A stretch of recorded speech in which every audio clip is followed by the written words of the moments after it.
र गाजर हालेर अब यो लिम्बू ढल्ने घाँटीकोमा हालेर चाहिँ मजाले खोर्सानी पनि लगायो हो पिरोको लागि र बिना नुन लगायो हो। तपाईँहरू चाहिँ कसरी खानुहुन्छ? म चाहिँ यसलाई कसरी खान्छु अब यसलाई पुरा मोल्छु। यो चाहिँ एकदमै सानो उयो भएछ हो गाइस। कसलाई खानु मनपर्छ हेर्नुहोस् एकदमै। हेर्नुहोस् गाइस यो चाहिँ मैले सलाद बनाएको एकदम हेल्दी र सेहतको लागि एकदम राम्रो हुन्छ यो सलाद चाहिँ। कतिले यतिकै पनि खान्छ र हामी चाहिँ भातसँग खाने हो। गाइस मन पर्यो भने लाइक कमेन्ट गर्न नभुल्नु होला। Thank you for watching. र मैले दाछी पनि बनाएको छु, धेरै आइटम बनाएको छु आज चाहिँ। भिन्डी भाजा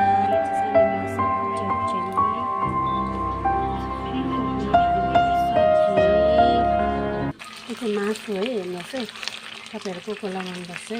एकदम के हाल्नु काल्नु भयो कि भिडियो गरेर हालेको नि अलिकति।